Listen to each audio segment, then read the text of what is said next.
Guys, it's gone, and today we'll be talking about MLB Pipeline's new top 100 list, which includes the 2021 draftees and a bunch of new surprises. In this video, we'll be looking at 3 things I think MLB Pipeline got right, and 3 things I think MLB Pipeline got wrong. MLB Pipeline is the best all-around source for evaluating prospects, as they update most frequently whenever a prospect graduates into rookie eligibility. However, that doesn't mean that they are perfect. I assume you guys have already seen the new top 100 list, but if you haven't, the link is down below, and you don't really need to have seen it to understand this video. A lot of the prospects that have jumped up so many spots are due to their good year this year. However, we've seen in the major leagues, one good year could just be a fluke.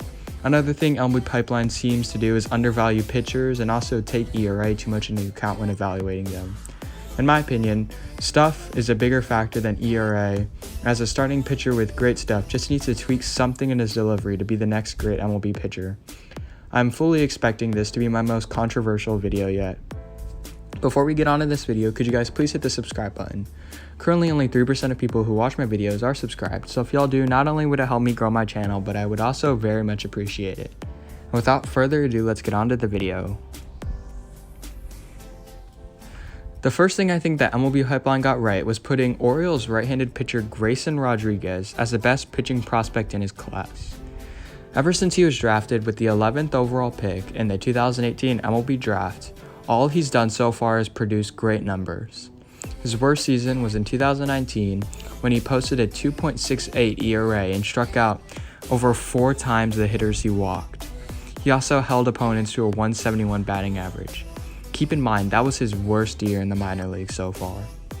This year, he's been even better, posting up some elite strikeout numbers with over 6 times the amount of strikeouts compared to walks, and holding opponents to a .153 batting average.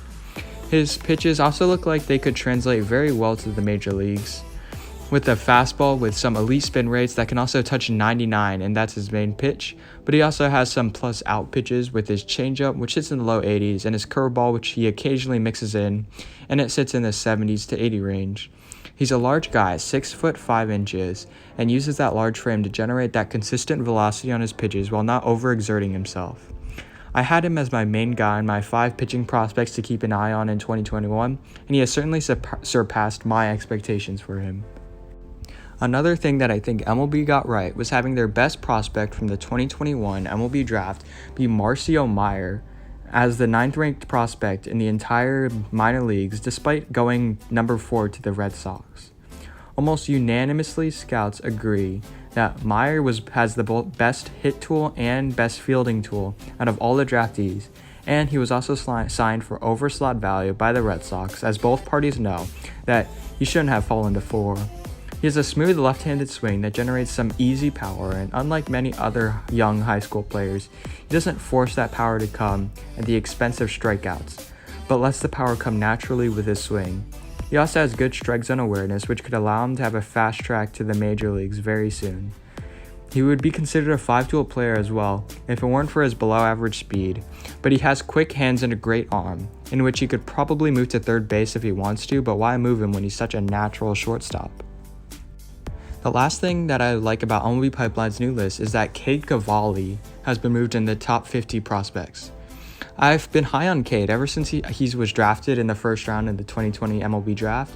I've always seen him as a guy with some elite strikeouts, but with some reliever risk, as he has a lower arm slot than most starting pitchers. However, with his performance this year, it has erased all doubts in my mind that he won't be a starting pitcher, and I guess scouts have also seen that in him too, moving him up almost 30 slots. In his first professional season, he was already placed in High A and was eventually promoted to Double A due to his almost elite performance. He has posted a 2.5 ERA in 17 starts and has struck out almost 50 more batters than innings pitched, and has struck out almost 100 more batters than walks he's allowed.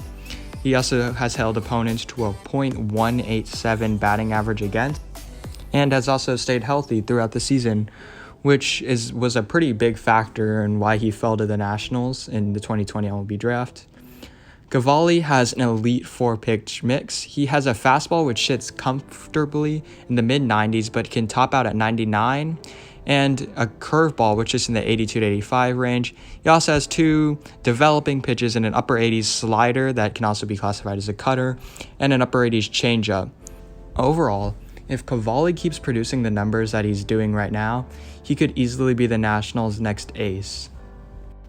The first thing I think that MLB Pipeline got wrong is putting Seattle Mariners outfielder Julio Rodriguez at 2 and Adley Rutschman at 1.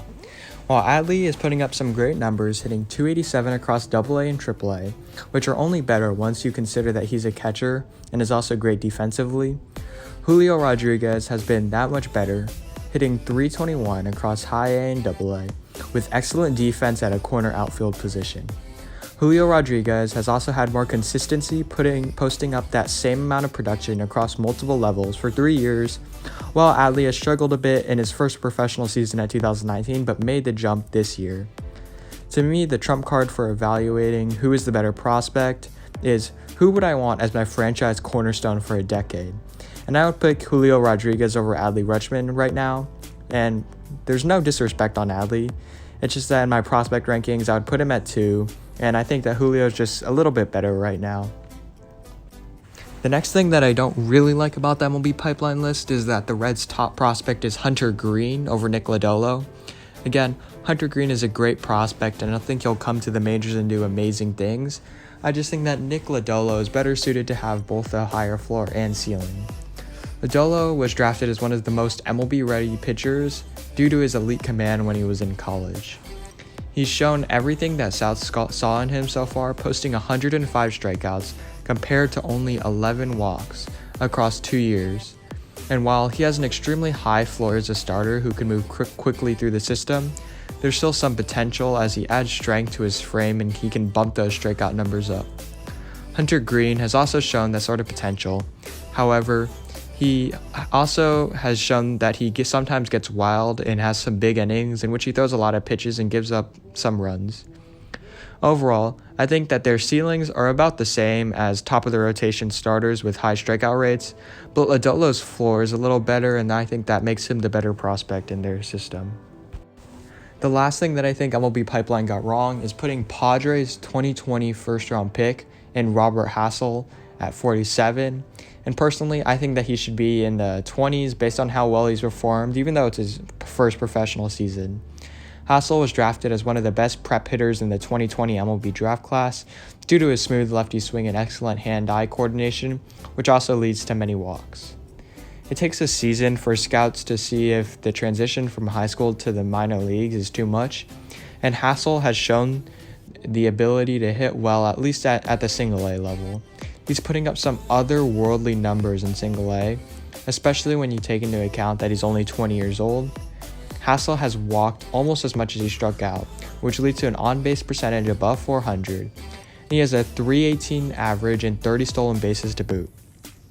While he will never be the guy to hit for power, he has some gap-to-gap power, which with his speed is a vital asset at the top of the order, and I think the Padres have a special prospect on their hands. Thank you guys so much for sticking to the end and watching it all.